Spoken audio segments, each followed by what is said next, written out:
नमस्कार, prime time debate में आपका स्वागत है। मैं हूं आपके साथ केशव कुमार। डेंगू मौत बनकर इस समय प्रदेश पर मंडरा रहा है। स्वास्थ्य विभाग की लाख कोशिशों के बावजूद भी डेंगू बस से बाहर होता जा रहा है। डेंगू धीरे धीरे हरियाणा के जिलों को अपने आगोश में भी लेता जा रहा है। वहीं स्वास्थ्य विभाग भी डेंगू से लड़ने के लिए गंबूजिया मछली का अब सहारा ले रहा है। आखिर कैसे भी डेंगू को मात दी जा सके और जिंदगियों को बचाया जा सके, इसके लिए स्वास्थ्य विभाग, प्रशासन, सरकार सब अपने अपने स्तर पर प्रयास कर रहे हैं। लेकिन क्या इन प्रयासों में कुछ देरी हुई है? क्या समय रहते अगर इतनी ही संवेदनशीलता बरती जाती तो हालात अब भी यही रहते? डेंगू के बाद हर साल जो ऐसे हालात बनते हैं उससे हम सबक क्यों नहीं लेते हैं? कहां लापरवाही रहती है, कहां कमी होती है और क्या अब किए जाने की आवश्यकता है? बहुत से पहलू हैं और बहुत महत्वपूर्ण विषय है, आपके सामने रखेंगे। पूरी चर्चा इस पर करेंगे, हर बारीक सवाल का जवाब तलाशेंगे। लेकिन उससे पहले रिपोर्ट देखिए, उसके बाद मेहमानों का परिचय और फिर चर्चा।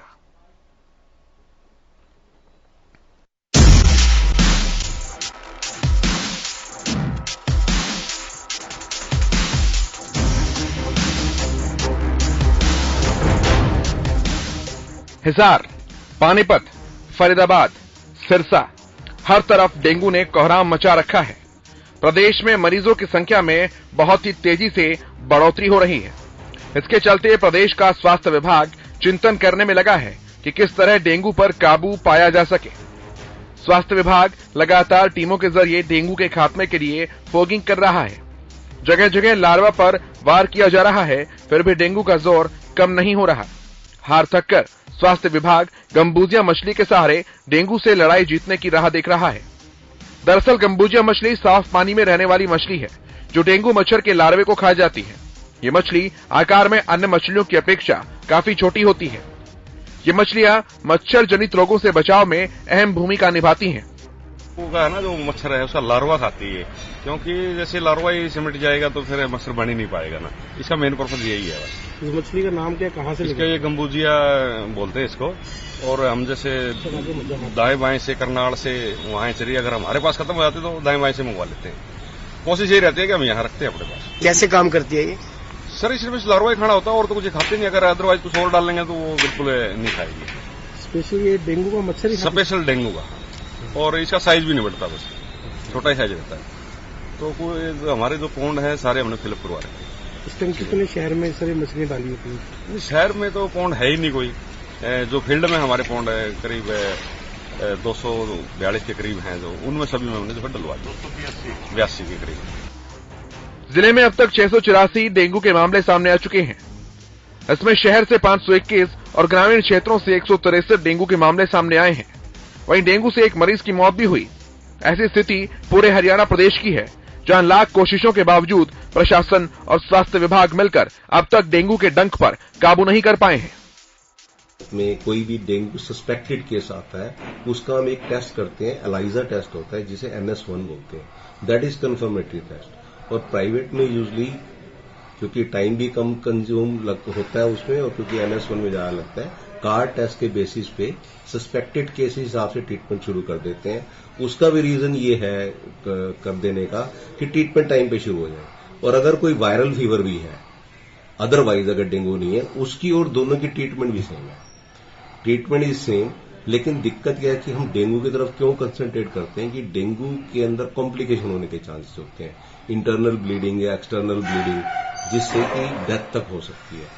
तो इसलिए हम कोई भी केस कोई भी केस सस्पेक्टेड केस है उसका हम NS1 अपने लेवल पे करते हैं और कंफर्म होने के बाद हम करते हैं। अब तक इस सीजन के अंदर 2021 में पानीपत के अंदर 168 कंफर्म पॉजिटिव केस है। डेंगू पर वार अब भी जारी है, बस देर है तो डेंगू के हारने की। लेकिन लोगों को डेंगू के खात्मे में अपनी अहम भूमिका निभानी ही होगी। Bureau report, Haryana news. तो बात करते हैं इस विषय पर। मेरे साथ डॉक्टर मीत जुड़े हैं जो कि हेल्थ एक्सपर्ट हैं, और इसके अलावा डॉक्टर वरुण शर्मा भी हमारे साथ जुड़े हैं जो कि चाइल्ड एक्सपर्ट हैं। डॉक्टर मीत, डॉक्टर वरुण, बहुत स्वागत है आपका हरियाणा न्यूज पर। शुरुआत में डॉक्टर मीत आपसे करना चाहूंगा, जिस तरह से सिचुएशन अभी करंटली सर डेंगू की बनी हुई है, सबसे पहला, सबसे फर्स्ट एंड मस्ट स्टेप अभी के लिए क्या होना चाहिए जो कि एक इमीडिएट इफेक्ट कम से कम लोगों को दे सके, जो ये पूरा पैनिक का माहौल बना हुआ है, डर का माहौल बना है लोगों में? जी धन्यवाद। देखिए, हम लोग ना एक बहुत ही मुश्किल दौर से गुजर रहे हैं संपादक साहब, कि हम लोग अभी एक आपदा से निकले हैं, एक बड़ी आपदा से बाहर निकले हैं, और अभी उस आपदा का असर पूरी तरह से खत्म भी नहीं हुआ था कि दूसरी एक नई आपदा शुरू हो गई है। ऐसे में लोगों के बीच में डर होना, बिल्कुल जैसे आप बता रहे हैं, डर होना बिल्कुल वाजिबी है, और इस डर को खत्म करना, सचेतता पूर्वक खत्म करना, सरकारी प्रयत्नों से खत्म करना एवं निजी प्रयत्नों से खत्म करना बहुत ही ज्यादा जरूरी हो जाता है। सरकार अपनी तरफ से अथक प्रयत्न करे जा रही है, अपनी जिस भी प्रकार से, चाहे उसको फ्यूमिगेशन के माध्यम से बोलो, जैसे अभी आप बता रहे थे गंबूजिया फिश के माध्यम से बोला जाए, या फिर अलग अलग जगहों पर एक्सटेंसिव जो house to house hold search करके लोगों के ऊपर पेनल्टी लगाकर हर तरह से कर रही है। पर ऐसे में जहां पर हम लोग बात करते हैं कि डर को निजी रूप से किस तरह से हम लोग अपना क्या कंट्रीब्यूशन कर सकते हैं इसके अंदर जनता के रूप में, तो उसके अंदर सबसे पहले आती है कि अपनी आप जो नॉर्मल सेफ्टी प्रिकॉशंस हैं उसको पूरा का पूरा उपयुक्त मात्रा में प्रयोग में लाएं। पहले बोला जाता था कि मास्क पहने कोविड के टाइम पर, इस वक्त ये हो गया है कि अधिकतम मात्रा में आप अपनी पूरी की पूरी बॉडी को कवर्ड रखें। ठंड का मौसम वैसे ही शुरू हो रहा है, प्रदूषण का मौसम वैसे ही शुरू है, मास्क का अभी उपयोग करना बंद ना करें। ज्यादा से ज्यादा लोग अपने आसपास में पानी को जमा होने देने से अवॉइड करें, जहां पर भी पानी जमा हो रहा है उसे उंडेल दिया जाए। बहुत सी सरकारें इस चीज को बहुत ही एम्फेटिकली और बहुत ही मतलब जोर देकर इसी चीज पर वो कर रही हैं, जोर दे रही हैं कि कहीं पर भी पानी को जमा होने ना दिया जाए। डेंगू का मच्छर हर जगह पनप रहा है, आपको ये जानकर बहुत ही आश्चर्य होगा, किंतु किसी भी अस्पताल में, एनसीआर के किसी भी अस्पताल में चले जाएं, करीबन 30 से 40% एडमिशन आज की तारीख में डेंगू से हो रहे हैं। तो इतना ज्यादा मात्रा में डेंगू फैल चुका है। सारे जो अर्थव्यवस्था है आज की तारीख में, कोविड में जितनी ज्यादा बुरी हालत थी उतनी अवस्था आज की तारीख में डेंगू से खराब होती जा रही है, और जो मैन पावर सर, यही चिंता का विषय डाइवर्ट होती जा रही है। यही चिंता का विषय भी है। डॉक्टर वरुण, मैं आपके पास आता हूं इस सवाल को लेकर। बिल्कुल। हर साल डेंगू आता है, हर साल हम उपाय करते हैं, हर साल टीवी पैनल पे डिस्कशंस होते हैं, डिबेट्स होती हैं, लेकिन अगले साल फिर हालातों में, स्थितियों में कोई बहुत ज्यादा अंतर नहीं देखने को मिलता है। कहां कमी रहती है sir? First of all thank you मेरे को शो में लाने से। देखिए, कमी एक तरफ से नहीं है, कमी मतलब क्योंकि हम लोग, India is a predominant agricultural country, तो हमारे यहाँ फार्मिंग होगी, वाटर लॉगिंग होगी, तो ये सब प्रॉब्लम हमारे साथ रहती। और हमारे पास रूरल पॉपुलेशन, हमारी कंट्री की मेजॉरिटी रूरल पॉपुलेशन है। अगर आप देखोगे मेजॉरिटी केसेस रूरल एरिया से आ रहे हैं। अगर फर्स्ट से आप गुड़गांव से देखोगे तो गुड़गांव में इस साल डेंगू लास्ट ईयर भी कम था, इस साल भी डेंगू कम है, और जितने भी हमारे पास केसेस आ रहे हैं वो पेरिफेरी से आ रहे हैं। तो पेरिफेरी में क्या है कि अभी लोग हेल्थ में अवेयर नहीं है, डेफिनेटली अवेयरनेस तो आएगी जरूर, आ भी रही है लोगों में। लास्ट से मैं आपको बता रहा हूँ कि 2017-18 की तुलना में अब की बार केसेस बहुत कम है, और mortality cases, no doubt cases हैं, but the mortality very less. जो लोग डेंगू वजह से जो लोग अपनी लाइफ यूज कर जाते थे वो मोर्टेलिटी बहुत कम है, बिकॉज हम ट्रीटमेंट में बहुत एडवांस हो चुके हैं। हमको अच्छे से ट्रीटमेंट करना आ गया है। एक विलेज लेवल पे भी, एक छोटे लेवल PHC लेवल पे भी एक डेंगू का ट्रीटमेंट बहुत ही अच्छे तरीके से किया जा रहा है। गवर्नमेंट अपने हर एक डॉक्टर को PHC लेवल से लेके अपने हायर टर्निंग सेंटर तक सबको डेंगू से पहले ट्रेन कर रही है। तो मेडिकल की तरफ से तो फैसिलिटीज है इम्प्रूव, पर ये बीमारी जो है ये मॉस्किटो की वजह से है। मॉस्किटो की ब्रीडिंग एक हमारे ह्यूमन के हाथ में डायरेक्टली नहीं है, बट डेफिनेटली फ्रेश वाटर की वजह से हो रही है। तो दैट वो हमको इन सब पॉइंट्स को हमको डेफिनेटली देखना पड़ेगा और देखने की जरूरत है। जी मतलब कुल मिलाकर अगर देखा जाए तो अब ये कहा जा सकता है कि डेंगू के आने के बाद ही इससे लड़ने के, इसके उपाय के तमाम तरीके जो हैं वो अब उस पर डिस्कशन किया जा सकता है, उससे पहले कोई खास फायदा नहीं है। नहीं, उससे पहले डेफिनेटली देखिए, अब सबको पता है डेंगू कोई नई बीमारी तो है नहीं कोविड की तरह की। इसको पहले एक साल तो हमको समझने में लग गया कि क्यों हुई और कैसे हुई, इसका ट्रीटमेंट क्या है। डेंगू विद टाइम, मैंने अपने प्रीवियस इंटरव्यू से भी, बाकी न्यूज चैनल से भी यही बोला है कि it has improve treatment. Mortality जो डेथ रेट था डेंगू का वो बहुत ही ज्यादा ड्रास्टिकली इम्प्रूव किया। अभी बहुत हार्डली आप सुनोगे कि डेंगू नॉर्मल हाउस होल्ड पे, जैसे डॉक्टर साहब ने, मेरे कोलीग ने बोला कि आपको देखना है कि घर पे कोई फ्रेश वाटर इकट्ठा तो नहीं है। अगर इकट्ठा है तो उसमें क्या मेजर्स लेने हैं, जो ये फिश वाली जो ये है, जो चलो ये तो हालात स्केल पे है, बट स्मॉल स्केल पे आपको ये करना है कि मॉस्किटो ब्रीडिंग को रोकना है। That is the only cure, that is the only preventive cure. ठीक है डॉक्टर मीत, मैं आपके पास आता हूं। आप इन्हीं बात को लेकर, अगर आप डॉक्टर वरुण की बात पर कुछ कमेंट करना चाहें, उन्हें भी आगे बढ़ाना चाहे तो आप उसे भी बढ़ा सकते हैं। लेकिन सर एक बात यहां पर यह भी है कि तमाम तरह की चीजें जो है अभी प्रशासनिक अमले की तरफ से की जा रही है। हेल्थ डिपार्टमेंट अपना काम कर रहा है, जो सिटी कॉर्पोरेशंस हैं, नगर निगम है, वो अपना काम कर रही हैं, लोग जो हैं वो भी जागरूक हैं। ऐसा नहीं है कि पूरी जिम्मेदारी हम लोगों पर ही डाल सकते हैं कि भाई लोग ही जागरूक नहीं है, सब अपना अपना काम धीरे धीरे कर रहे हैं। लेकिन फिर भी कई जगह पर इस तरह की चीजें देखने को मिलती है कि कोऑर्डिनेशन ठीक से नहीं हो पाता, जिस तरह के रिजल्ट्स मिलने चाहिए उस तरह के रिजल्ट्स नहीं मिल पाते हैं। क्या चीज मानते हैं आप इस चीज में? देखिए, मैं डॉक्टर वरुण की बात से बिल्कुल सहमत हूं। जैसे वो बता रहे हैं कि इस बार के केसेस जो है थोड़े से डिफरेंट प्रोफाइल के हैं। पिछली 5 सालों के मुकाबले में अगर इस बार के केसेस पहली बार 2500 से ऊपर गए हैं पूरे एनसीआर के अंदर, so this is possibly first time कि पिछले 5 सालों में इतने ज्यादा केसेस रिपोर्ट हुए हैं। इंटरेस्टिंग चीज इस बार की 2 है मेरे हिसाब से। एक बार तो है कि हर बार जैसे जो डेंगू वायरस होता है वो 2 प्रकार का होता है, सीरो टाइप 1, सीरो टाइप 2, 2 प्रकार का होता है। उसमें से सबसे ज्यादा जो कॉमन वेरिएंट होता है वो सीरो टाइप 1 का होता है हर बार। इस बार भी वही, इसमें कोई डिफरेंस नहीं है। पर इस बार जो थोड़ा सा हल्का सा डिफरेंस आ रहा है वो ये है कि जो रिकरेंट इन्फेक्शन होते हैं, जो सेकंड इन्फेक्शन होता है डेंगू का, भाई हमारे पास कई बार, इस बार की ही अगर हम लोग बात कर रहे हैं 2021 की, तो हमारे पास कम से कम 7 या 8 मरीज आ गए हैं जिनको सेकंड टाइम एक ही बारी में, इसी बार में 2 बार डेंगू हो गया। तो इस बार जो सेकेंड इन्फेक्शन हो रहे हैं, डेटा ये बताता है कि इस बार सेकेंड इन्फेक्शन के अंदर सीरो टाइप 2 की प्रिवलेंस ज्यादा है, और जो कि सबसे ज्यादा खतरनाक टाइप का इन्फेक्शन माना जाता है। तो एक तो ये चीज है। और जो इसके बाद में दूसरा सवाल अगर आपका करता हूं कि भाई जो आप बोल रहे हो कि भाई क्यों इस प्रकार की चीजें, नंबर्स क्यों बढ़ रहे हैं, पिछली बारों के मुकाबले में क्यों ज्यादा तादाद में हमको दिखाई दे रहा है, इसका पॉसिबल एक्सप्लेनेशन हमें नहीं पता एग्जैक्ट एक्सप्लेनेशन क्या है, बट पॉसिबल एक्सप्लेनेशन है कि पॉसिबली हम सब के सब लोग, पूरी की पूरी जनता including governments were not prepared for this. भाई हमारा का सारा अटेंशन था कि कोविड की थर्ड वेव आ रही है, कोविड की थर्ड वेव आ रही है, हमारी सारी की सारी तैयारियां उसी तरफ लगी हुई थी। क्या हम लोगों का अटेंशन उस समय से हटकर जिस टाइम पर हमें शायद जरूरत थी कि हम लोग फ्यूमिगेशन मेजर्स को इंटेंसिफाई करते, हमारे लिए उस टाइम पर जरूरत होता कि भाई हम लोग को इस चीज को ज्यादा प्रोपगेट करते कि भाई इस टाइम पर आप लोगों को सारे के सारे ढके हुए रहना है, बदन को पूरा ढका के रखना है, मच्छरों की तादाद को कम से कम करना है, ब्रीडिंग की अपॉर्चुनिटीज को कम से कम करना है। तो उस टाइम पर क्या हम सब लोगों की जो कम से कम थॉट प्रोसेस थी वो डेंगू के बजाय कोविड पर सेंट्रलाइज थी, और उस वजह से इस बार हम लोग अनप्रिपेयर्ड हो गए कोविड की चलते हुए, थर्ड वेव कोविड की चलते हुए डेंगू के लिए हम लोगों ने प्रिपरेशन एडिक्वेट नहीं की। और यही कारण है कि जो हम लोग को दिख रहा है कि 2500-3000 को टच कर रहा है एनसीआर के अंदर डेंगू केसेस का डेटा, 9 डेथ्स हो चुकी हैं। तो क्या यह रीजन रहा है? That is a possible explanation. But हाँ, हम लोगों को और ज्यादा तैयारी की, इमीडिएट मेजर्स करने की जरूरत है, ताकि हम लोग इमीडिएट मेजर्स करके इसको कंट्रोल में ला सकें। मानते हैं सर, अगर इस वाले पॉइंट को भी हम मानते हैं तो भी 2017-18 के कंपैरिजन में, जैसा कि डॉक्टर वरुण भी जिक्र कर रहे थे, फिगर्स तो बहुत कम है इस बार भी। एग्जैक्टली पिछली बार इतनी बड़ी वेव 2017 में ही आई थी।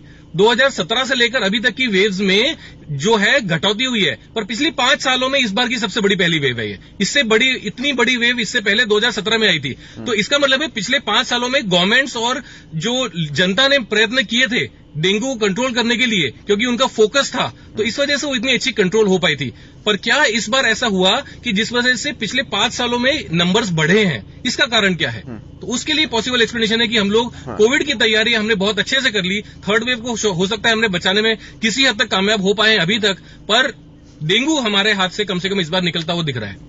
निकलता हुआ। ठीक है डॉक्टर वरुण, मैं आपके पास आता हूं। अगर पर्टिकुलरली एज ग्रुप की हम बात करें तो किस एज ग्रुप को सबसे ज्यादा इफेक्ट डेंगू करता है या कर सकता है? देखिए, और एज ग्रुप का इक्वली इफेक्ट, बट डेफिनेटली जिसको कोमॉर्बिडिटीज हैं, हाइपरटेंसिव है, डायबिटीज है, या कोई भी कोमॉर्बिडिटी है, न्यूनेट है, और या कोई यंग बच्चा है, तो उसमें चांसेस ऑफ मोर्टेलिटी ज्यादा हाई हो जाते हैं। जब कोई मोटा इंसान है उसमें मॉर्बिडिटी ज्यादा हाई हो जाती है। बट ये इक्वली सब एज ग्रुप को इफेक्ट कर रहा है।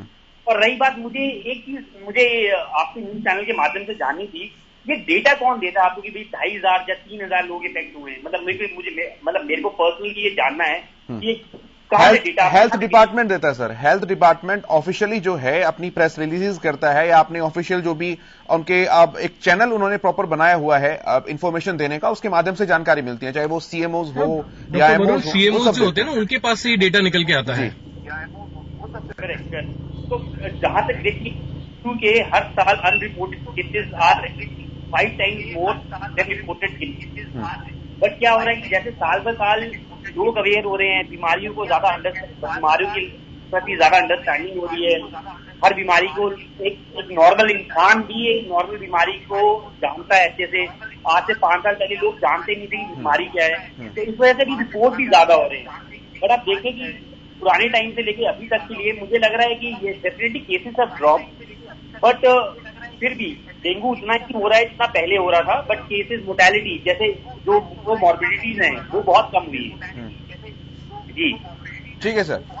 एक ये फॉगिंग को लेकर के बड़ा लोगों में कंसर्न रहता है। हमारे रिपोर्टर्स जब जाते हैं या हम भी जब ग्राउंड जीरो पर जाकर इस चीज को जानने की कोशिश करते हैं, तो अब डेंगू से बचने का जिम्मा जो है, एक ब्लेम गेम जो नॉर्मल आदमी खेलता है, वो कहता है कि अब प्रशासन यहाँ पर ठीक से काम नहीं कर रहा है, नगर निगम फॉगिंग करने के लिए नहीं आते हैं।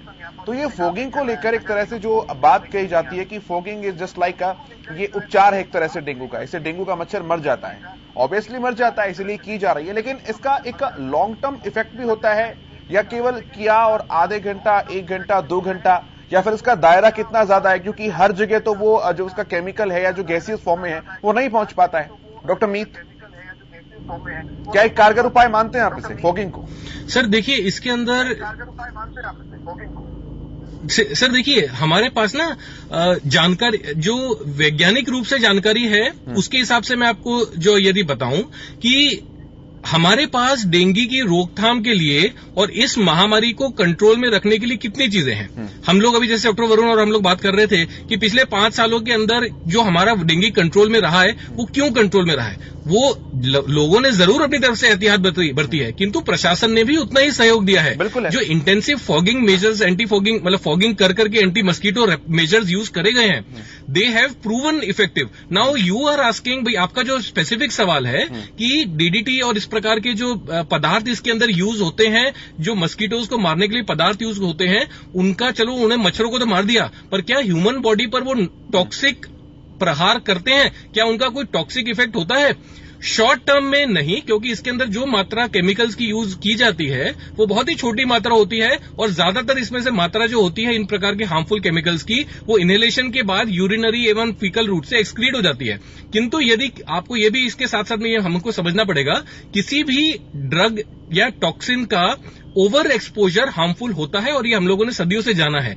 यदि इसको एक्सेस मात्रा में यूज किया जाए, इसके लिए साइंटिस्ट हमारे पास जवाब देने के लिए बैठे हैं कि कितना मात्रा में इसका यूज कर पाना बॉडी के लिए नॉन लीथल है, और उतनी ही मात्रा में गवर्नमेंट्स को एडवाइजरी के बोर्ड से मिलता है, और उतने उससे काफी 10 गुना कम मात्रा में ही उसको प्रयोग में लाया जाता है फ्यूमिगेशन के लिए। सो इस तथ्य को आप बिल्कुल समझ के गांठ मार सकते हैं, जनता के बीच में समझा सकते हैं कि जो मात्रा में सरकार की तरफ से अप्रूवल मिला है वह लीथल डोज से काफी ज्यादा कम मात्रा है, तो इससे आपको कोई मेजर साइड इफेक्ट्स होने की संभावना ना के बराबर है। ठीक है।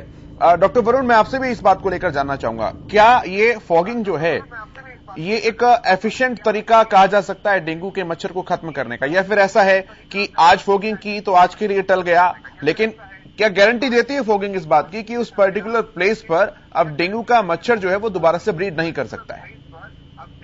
देखिए, सिंगल फॉगिंग और सिंगल डिसइंफेक्ट कोई भी चीज करने से इतना definitely it help, but long run में मतलब आपको डेली करनी पड़ेगी। देखिए, जो लार्वा था, आपने तो मस्कीटो से जो फॉगिंग है वो मस्कीटो से अटैक कर रही है, बट इवेंचुअली जो लार्वा का लाइफ साइकिल है that is converted to a mosquito, तो वो आपको लगातार उसको रिपीटेडली करना पड़ेगा, और आपको हर एक लेवल पे करना पड़ेगा और रेगुलरली करना पड़ेगा, तभी उसका इफेक्ट आएगा। सिंगल फॉगिंग करने से आपको लगता है कि एक दफा खाना खा लिया और आपको हफ्ते तक की जरूरत नहीं पड़ेगी, it is the same case. तो आपको रेगुलरली करना है, डेली बेसिस पे करना है, तो that will definitely help, because की ब्रीडिंग रुकेगी, उसका लाइफ साइकिल। लेकिन अगर सर वही डेली बेसिस पे करते हैं तो फिर डॉक्टर मीत वाली बात आती है कि excess of everything is wrong, फिर वो हमारी सेहत के ऊपर एडवर्स इफेक्ट करेगी। डॉक्टर साहब ने बहुत स्पेसिफिकली कहा है कि गवर्नमेंट रेगुलेशन है और उसके हिसाब से ही वो कर रहे हैं। उन्होंने ये कभी भी नहीं कहा कि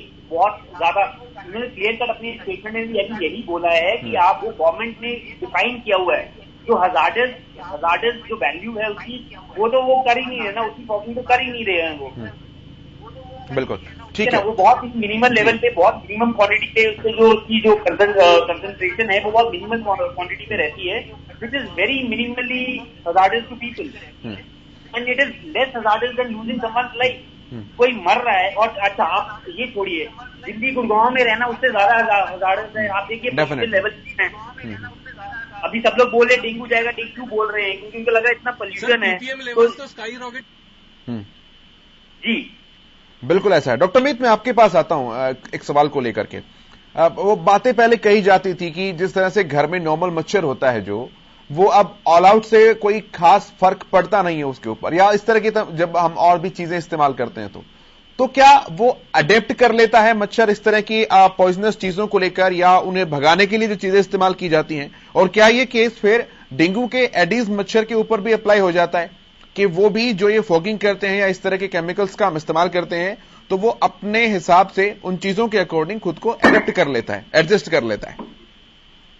तो थोड़ा सा इसको एक्स्ट्रापोलेट करके उदाहरण देना चाहूंगा जी। मैं कुछ कैंसर के मरीजों का इलाज करता हूँ। जी। कैंसर के मरीजों के अंदर एक प्रकार की जो एक टेंडेंसी देखी जाती है कि जो कैंसर के मरीज होते हैं उसको पहली कीमोथेरेपी लगाने से उनको जितना अच्छा रिस्पॉन्स आता है, तीसरी बार जब उनको कीमोथेरेपी लगाने की जरूरत पड़ती है उस टाइम पर उतना अच्छा रिस्पॉन्स नहीं आता है। का क्या कारण है? क्योंकि जितनी बार उस कैंसर के सेल को कीमोथेरेपी मिलती है वो उतनी बार उसके लिए उतना मजबूत होता जाता है। जी जी। तो सेम चीज होगी यदि हम लोग कॉमन मतलब पार्लेंस में यदि common day to day activities के अंदर भी बात करें कि किसी बच्चे को यदि हम लोग एक बार पढ़ाते हैं तो एक बारी में वो उतना अच्छा ग्रास्प नहीं कर पाता है, तीसरी बारी में पढ़ाते हैं वही चीज वो अच्छे से ग्रास्प कर पाता है। हाँ।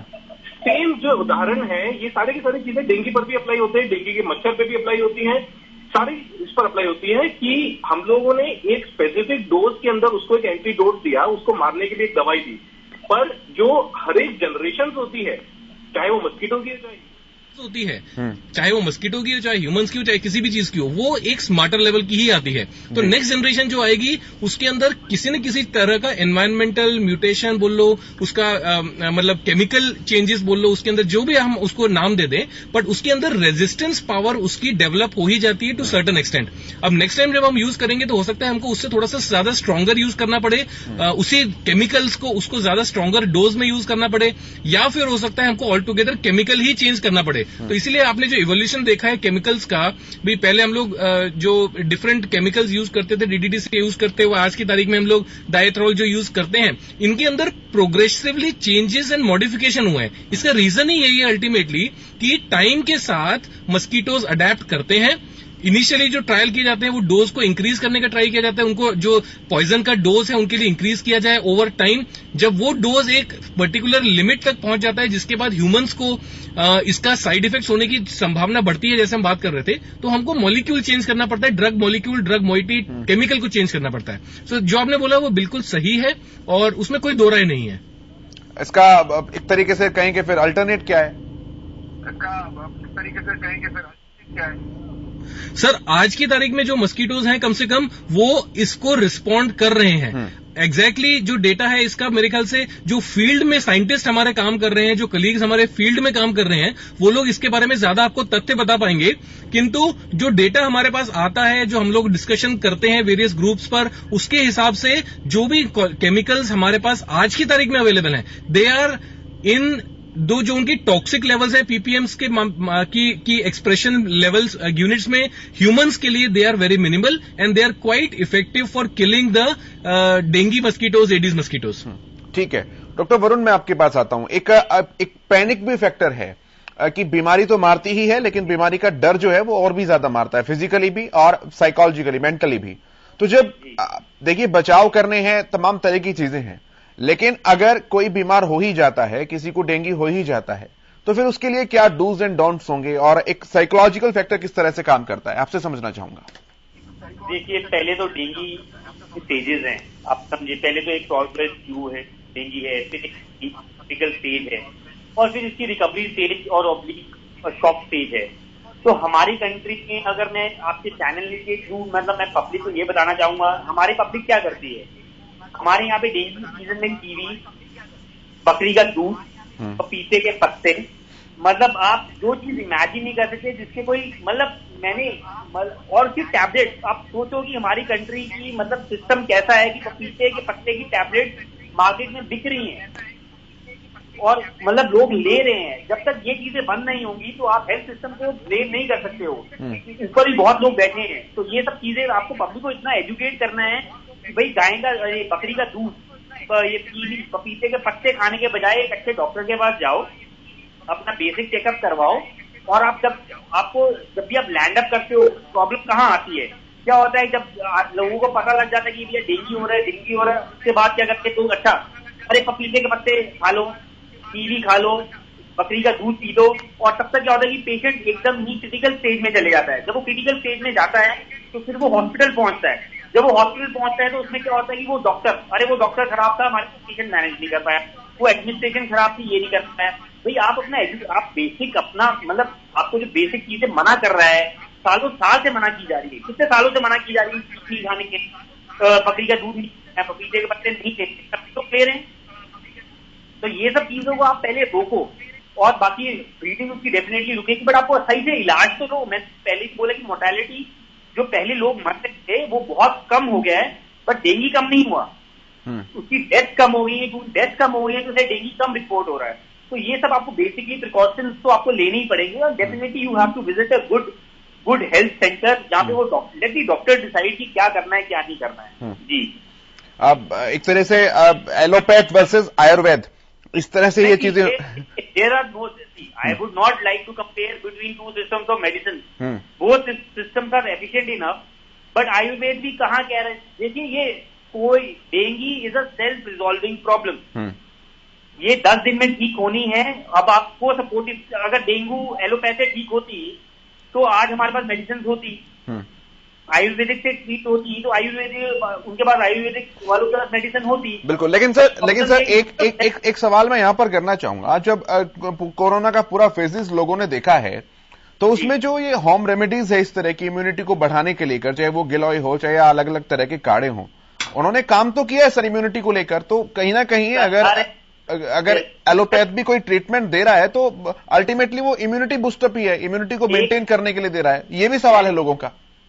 Sir I told all my patients, और मैं सबको आपके चैनल के थ्रू भी कह रहा हूं, एक रात पहले पढ़ने से ना एग्जाम क्लियर नहीं होते। एक दिन पहले गिलोय खाने से या कुछ खाने से ना आपकी इम्यूनिटी नहीं बढ़ती। This is a myth, absolutely it is a myth, ठीक है ना। जो आपने बोया, अगर आंवले का खाया हुआ असर जो है वो आपको 15 साल बाद पता लगे, आज आंवला खाया इसका ये मतलब नहीं है कल से इम्यूनिटी स्ट्रांग होगी। This is totally a myth, ठीक है ना। जो अगर आप मान लो कोई भी चीज ग्रो करती है, टेक्स टाइम।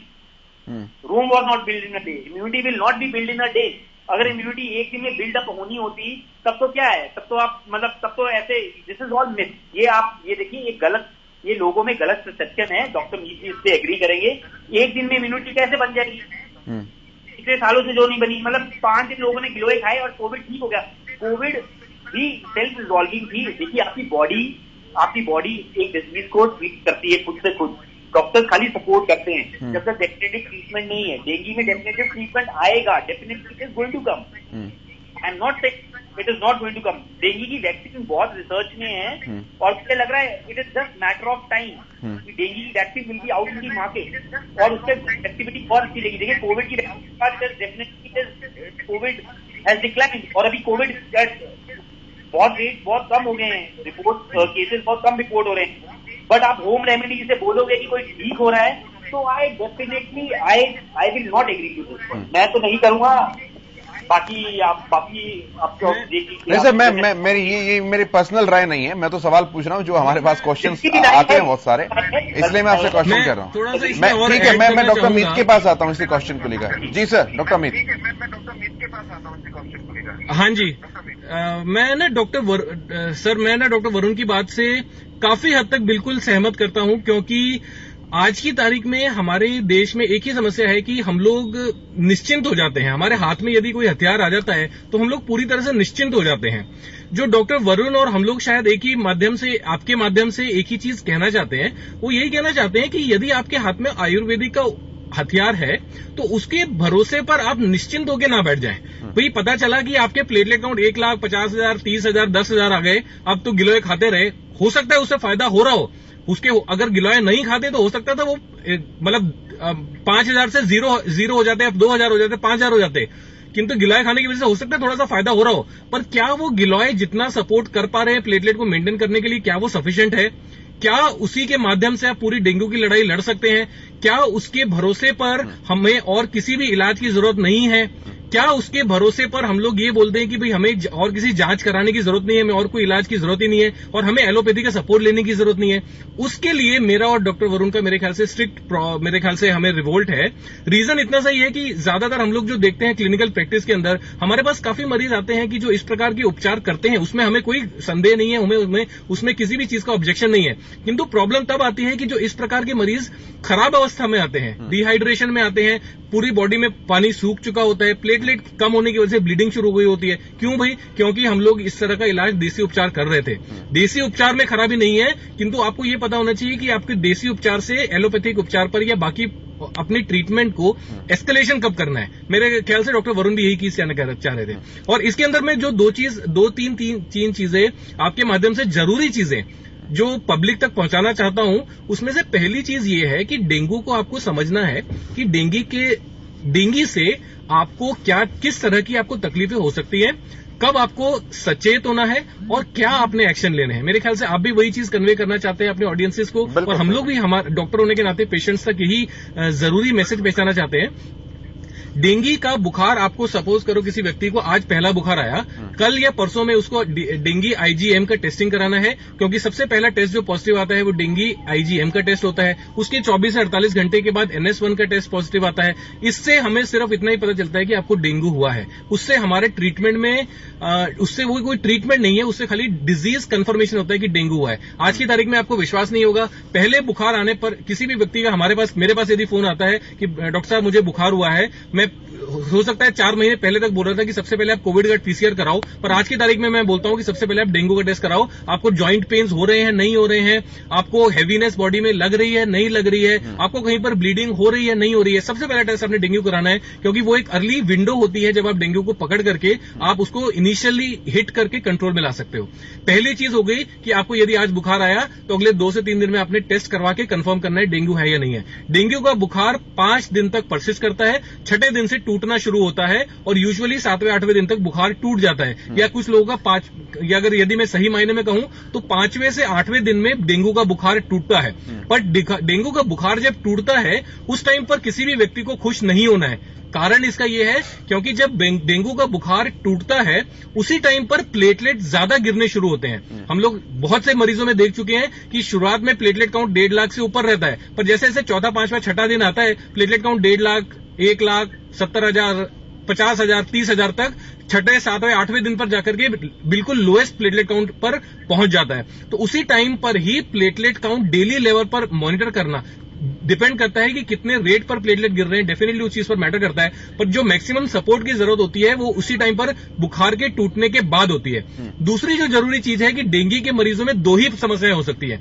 एक तो जैसे मैंने बताया कि प्लेटलेट कम होना, और दूसरी चीज होती है कि बॉडी के अंदर खून गाढ़ा हो जाता है। खून गाढ़ा क्यों हो जाता है? क्योंकि खून के अंदर का पानी नसों से निकलकर बाहर शरीर में चला जाता है, जिसकी वजह से नसों के अंदर खून गाढ़ा हो जाता है। उसको नॉर्मल मात्रा में रखने के लिए जिसे मेजर किया जाता है हिमेटोक्रिट या पैक्ड सेल वॉल्यूम के माध्यम से, उसको टारगेट करना है कि वो 45 या 50 से नीचे रहे। जो पीसीवी की वैल्यू जिसे बोलते हैं पैक्ड सेल वॉल्यूम, उसका मात्रा 50 से नीचे रहे। उसका जो सिंपल ट्रीटमेंट है, अधिक से अधिक मात्रा में पानी पिएं, 3 से 4 लीटर पानी का सेवन करें, और यदि उसके बावजूद भी हिमेटोक्रिट या पीसीवी बढ़ता है तो आपको हॉस्पिटल में एडमिट होकर सलाइन लगाने की जरूरत है, जिससे उसे कंट्रोल में, नियंत्रण में लाया जा सके।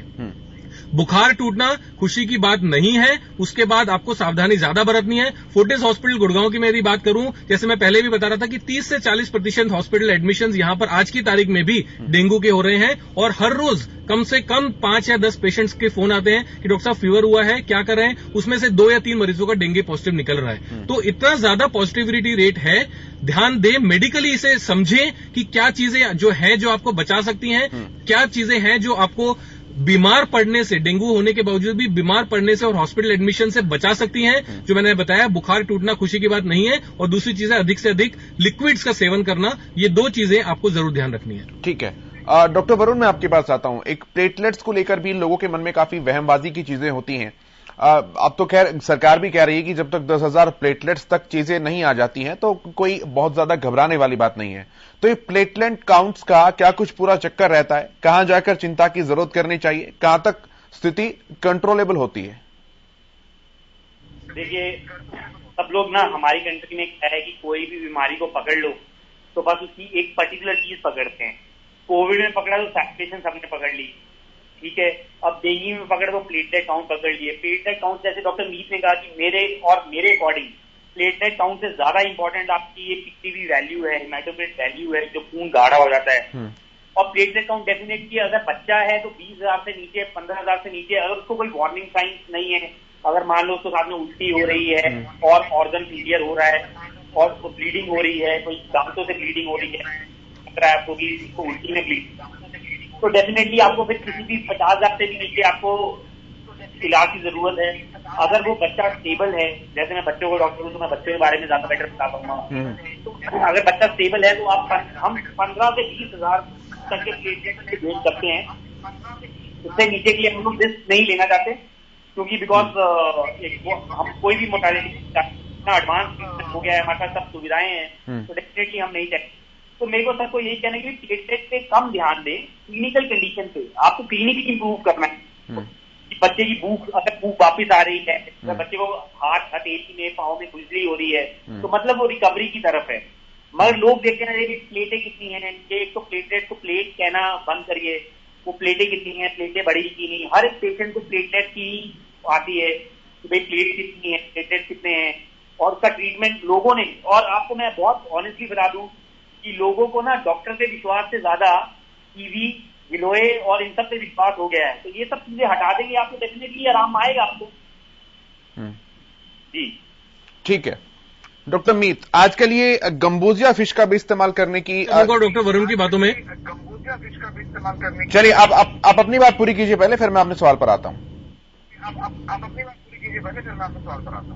हाँ जी, मैं बस इसके अंदर एक चीज और ऐड करना चाह रहा था कि प्लेटलेट्स की खपत इस वक्त बहुत ज्यादा पीक लेवल्स पर चल रही है। हमारे मरीजों को मैं यदि बात करता हूं कि भी हमारी टीम के अंदर इन्फेक्शियस डिजीज डॉक्टर हैं, हमारी टीम के अंदर कैंसर का इलाज होता है टीम के अंदर, तो कैंसर के मरीजों को तक डेंगू के प्लेटलेट की खपत की वजह से उन लोगों को जिनको बहुत ज्यादा जरूरत है प्लेटलेट्स की, उन्हें भी प्लेटलेट नहीं मिल पा रहा है।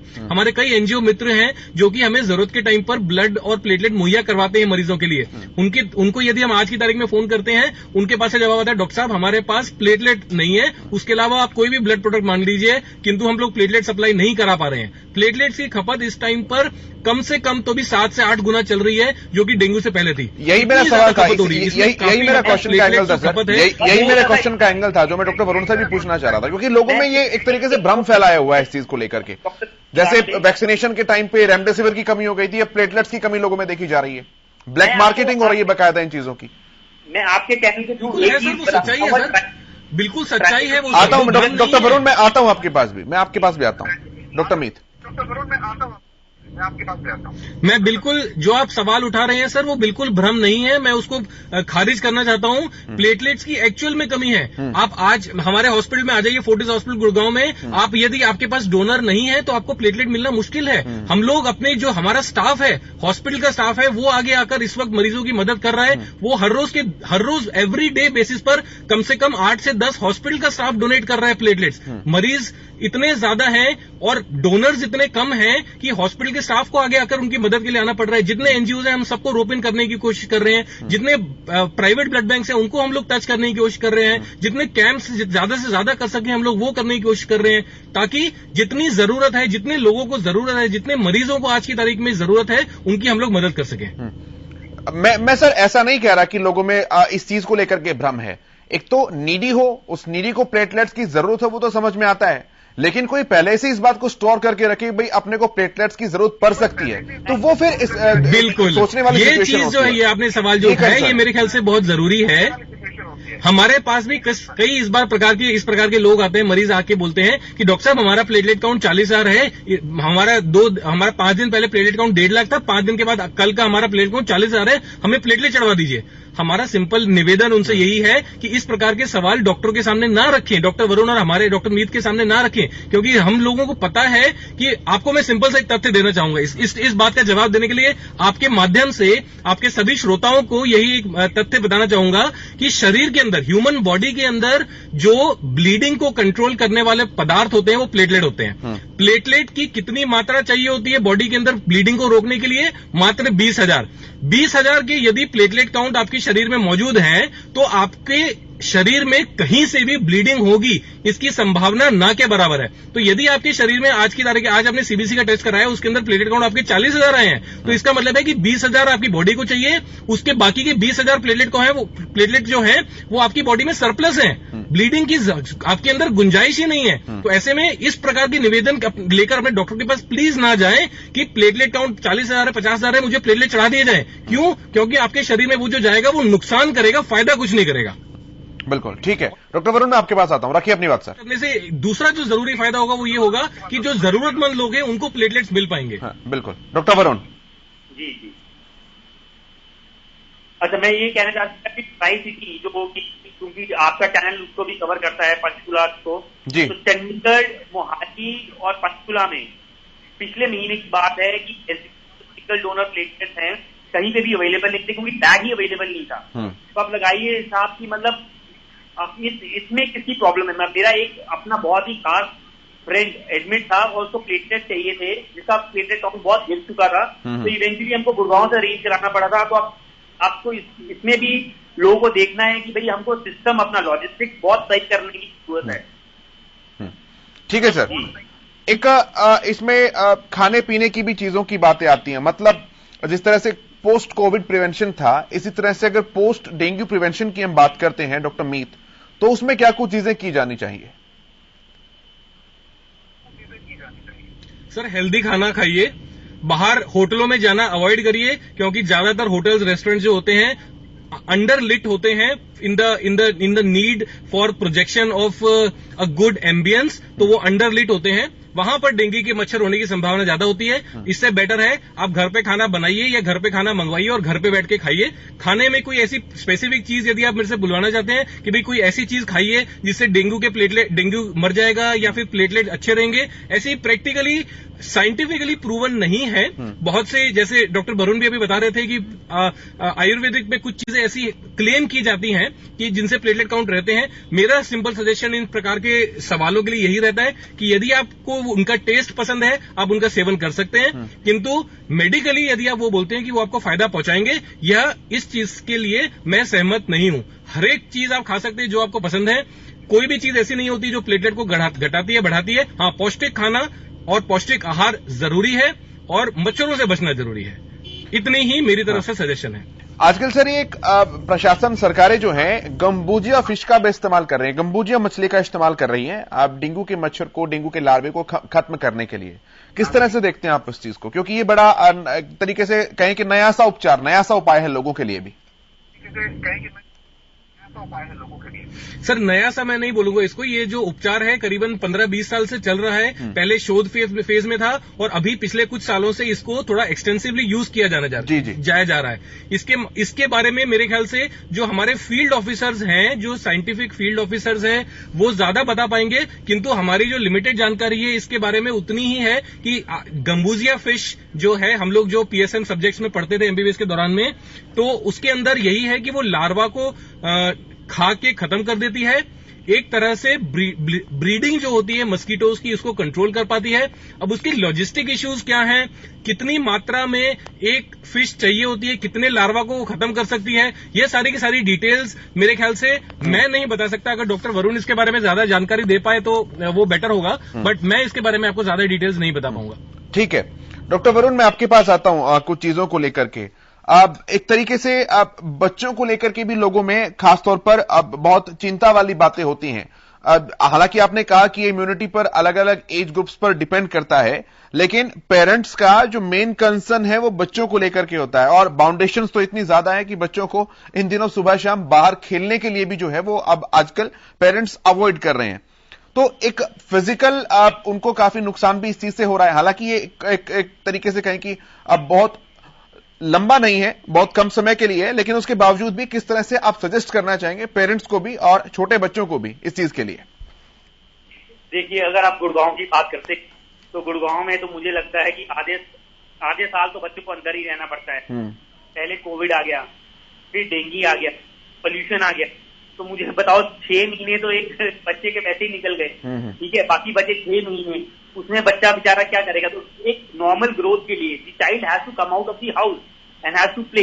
हाँ, प्रिकॉशंस क्या लेने हैं आपको? प्रिकॉशंस डेफिनेटली लेने हैं। कोविड के लिए हम बता चुके हैं, डेंगू के लिए डॉक्टर मीर ने बहुत अच्छे से बताया है कि आपको पूरे बाजू के कपड़े पहनने हैं, पूरी पैंट पहननी है, सॉक्स पहननी है, पूरी बॉडी को कवर करना है। तो दिस इज वेरी इंपॉर्टेंट।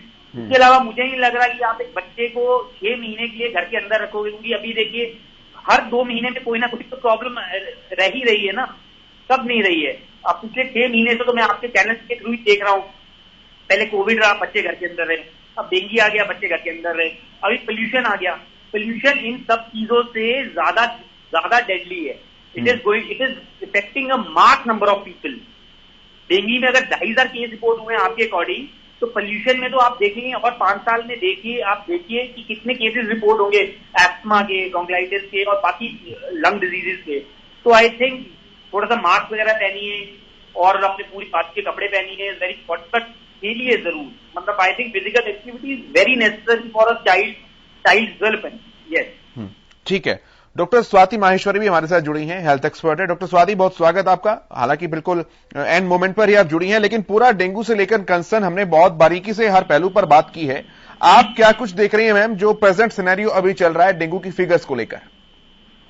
देखिए, मैं यही कहना चाहूंगी कि सबसे ज्यादा जो दिक्कत होती है और सबसे ज्यादा जरूरत जहां है वो है माइंडसेट चेंज करने की। जितना ज्यादा हम प्रिवेंशन की तरफ बढ़ेंगे, जितना ज्यादा हम ये सोचेंगे कि क्या चीजें हम कर सकते हैं जिससे कि हम इन्फेक्शन से बच सकते हैं, वो मेरे ख्याल से हमारे लिए ज्यादा फलदायी होगा। क्योंकि अक्सर हम ये सोचते हैं कि जब होगा तब देखा जाएगा, या हमारे साथ नहीं होगा दूसरों के साथ होगा, इसकी वजह से हम ज्यादा परेशानियां भुगतते हैं। और अभी तो आप देखिए कि सारे वायरल फीवर्स फैले हुए हैं, चाहे हम कोरोना की बात करें, जीका, डेंगू, चिकनगुनिया, हर तरह की बीमारी इस वक्त फैली हुई है। और जब हमें पता है कि इस वक्त मच्छरों से फैलने वाली बीमारियां ज्यादा फैली हैं, तो हमारे लिए आसान भी है उसका उपाय करना और उससे निजात पाना। क्योंकि देखिए, कोरोना में सबसे बड़ी चुनौती ये थी कि एक व्यक्ति से दूसरे को हो रहा था और पता भी नहीं चल रहा था। लेकिन कम से कम इन बीमारियों में हमें पता है कि मच्छर के द्वारा होगा, तो हम उसके लिए जो भी उपाय करने हैं वो तो कर सकते हैं। तो हमें वो सब करना चाहिए और तभी आगे बढ़ना चाहिए। देखिए, जिंदगी चलती रहेगी, वो रुकने वाली नहीं है। हमें बच्चों को स्कूल भी भेजना है, काम पर भी जाना है, बाहर भी निकलना है, लेकिन हम किस तरह से अपने आप को ज्यादा से ज्यादा सुरक्षित रख सकते हैं ताकि हमारे ऊपर बुरा असर ना पड़े, हमारे परिवार वाले सुरक्षित रहे, उसकी तरफ हमें ध्यान देना जरूरी है। और उसमें सबका सहयोग जरूरी है। अगर आप एक घर साफ करते हैं और मोहल्ला साफ नहीं है तो भी मच्छर पनपेंगे और वो घरों में दूसरे घरों में जाएंगे। तो इस वक्त सबके सहयोग की जरूरत है कि सरकार भी अपनी तरफ से जितने भी कदम उठा सकती है, सफाई के, मच्छरों को मारने के जो भी स्टेप्स हैं वो सब उठाए, और साथ ही लोग भी उसमें सहयोग करें ताकि जो है हम इस चीज को कंट्रोल कर सके और बच्चे खासतौर से जो है वो स्कूल जा पाए, कॉलेजेस जा पाए और उनके ऊपर इसका बुरा असर ना पड़े। क्योंकि आप देख ही रहे हैं कि बच्चे भी अच्छी तादाद में जो है इस वक्त इन्फेक्टेड हो रहे हैं। तो उनको सुरक्षित रखने के लिए ये बहुत जरूरी है कि हम इस तरह के कदम उठाएं और बच्चों को सही से मास्क लगाना भी सिखाना बहुत जरूरी है। क्योंकि बच्चे देखिए थोड़े लापरवाह हो जाते हैं, मास्क लगा हुआ है लेकिन ठीक से नहीं लगा है, या मास्क को बच्चे नीचे खींच देते हैं। तो हमें बच्चों को ये सब चीजें भी सिखाने की, उसकी अहमियत समझाने की बहुत ज्यादा जरूरत है। और साथ ही मैं बोलूंगी कि बच्चों की डाइट के ऊपर खूब अच्छा काम हम लोगों को एज पेरेंट्स जो है जरूर करना चाहिए, ताकि बच्चे इस चीज की अहमियत को समझें कि हमारी हेल्थ कितनी इंपॉर्टेंट होती है। और अगर हम फ्रूट्स, वेजिटेबल्स, इस तरह की चीजों को अपनी डाइट में लेकर के आए तो वो हमारी सेहत के लिए कितना अच्छा है। और आगे चल के बच्चे भी जो अपनी एम्बिशन पूरा करना चाहते हैं, कोई स्पोर्ट्समैन बनना चाहता है, कोई कुछ बनना चाहता है, तो उस सब के लिए भी हेल्थ जो है वो एक आधारशिला है। और अगर हेल्थ नहीं होगी तो आप कोई भी जो अपने लिए आगे के आप ड्रीम्स रख रहे हैं वो पूरे नहीं कर पाएंगे। तो बहुत जरूरी है कि एज पेरेंट बच्चों को हेल्थ की जो इम्पोर्टेंस है वो भी समझाई जाए। और मेरे ख्याल से बच्चे बड़ों से जल्दी समझते हैं, बस जरूरत है उनको थोड़ा सा बैठ करके सही तरीके से समझाने की। और हम जरूर इस कठिन वक्त से निकल जाएंगे। और जिस तरह से आप देख भी रहे हैं कोरोना जैसी बीमारी पर हम लोग कंट्रोल पाए हुए हैं, इतने हद तक उसको कंट्रोल कर पा रहे हैं, ऐसे ही धीरे धीरे ये बाकी बीमारियां जो हैं इनके ऊपर भी मुझे लगता है कि काफी हद तक कंट्रोल हो जाएगा। ठीक है, बहुत धन्यवाद आपका डॉक्टर स्वाति इस चर्चा में शामिल होने के लिए। डॉक्टर मीत बहुत धन्यवाद, डॉक्टर वरुण बहुत धन्यवाद आप सभी का इस चर्चा में शामिल होने के लिए, बहुत बारीकियां हमारे सभी दर्शकों के साथ साझा करने के लिए। तो डेंगू को लेकर क्या कुछ तमाम चीजें हो सकती हैं, डेंगू को लेकर किस तरह से करने की कुछ आवश्यकता है, क्या नहीं करना चाहिए, तमाम पहलुओं पर हमने बहुत बारीकी से बातचीत की।